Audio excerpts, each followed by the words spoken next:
महाकाल उज्जैन, जब मृत्यु भी हार गई थी। संपूर्ण कथा। इस संसार में हर प्राणी एक सत्य से डरता है और वो सत्य है मृत्यु। राजा हो या रंक, योद्धा हो या विद्वान, हर कोई काल से भयभीत है।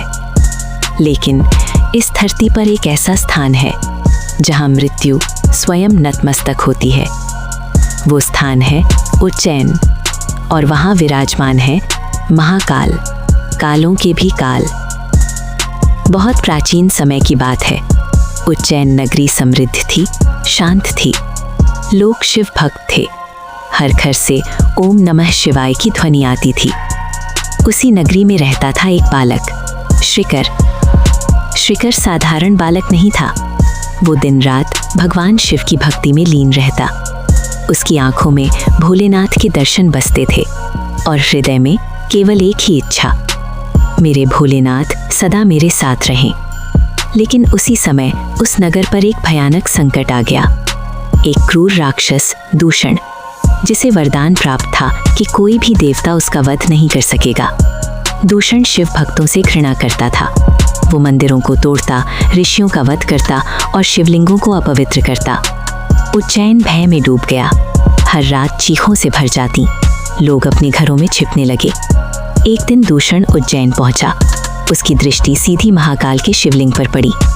वो हंसा और बोला, आज मैं इस शिवलिंग को तोड़ दूंगा और देखूंगा तुम्हारा शिव कहाँ है। उसी समय छोटा सा बालक श्रीकर शिवलिंग के पास खड़ा था।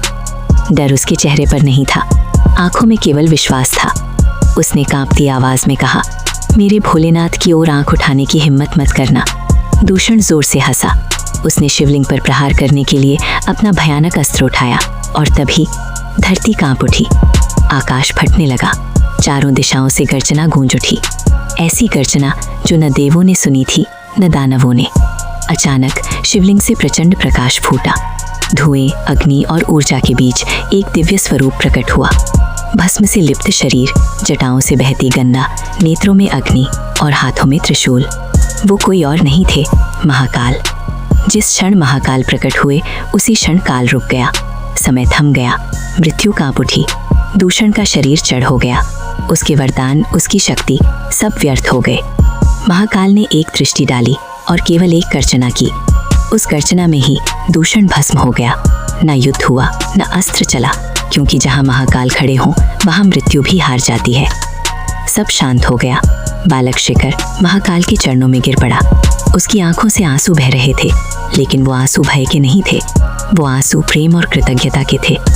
महाकाल ने करुणा से कहा, वत्स, तूने मुझे सच्चे हृदय से पुकारा, मैं प्रसन्न हूँ। आज से मैं यहीं वास करूँगा। यहाँ मैं महाकाल कहलाऊँगा।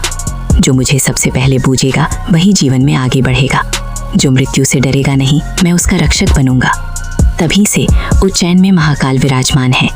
कहा जाता है ये एकमात्र ज्योतिर्लिंग है जहाँ शिव स्वयं रक्षक हैं। यहाँ भस्म आरती होती है जो स्मरण कराती है कि जो अंत में भस्म होना है उससे डरना कैसा। आज भी जब कोई टूट जाता है, जब जीवन अंधकार में चला जाता है, जब मृत्यु का भय घेर लेता है, तो महाकाल एक ही संदेश देते हैं, डर मत, मैं तेरे साथ हूँ। यदि आपके जीवन में भी कोई भय है, कोई संकट है, तो एक बार सच्चे मन से कहिए, ओम जय श्री महाकाल, क्योंकि जहाँ महाकाल है वहाँ मृत्यु भी हार जाती है। जय महाकाल की। अगर ये कथा आपके हृदय तक पहुँची हो, अगर महाकाल के इस स्वरूप ने आपको स्पर्श किया हो, तो चैनल को सब्सक्राइब करें, इस वीडियो को लाइक करें और इसे शेयर करें, क्योंकि हो सकता है ये संदेश किसी और को आज ज़रूरत हो। महाकाल आप सभी पर कृपा बनाए रखें। जय श्री महाकाल।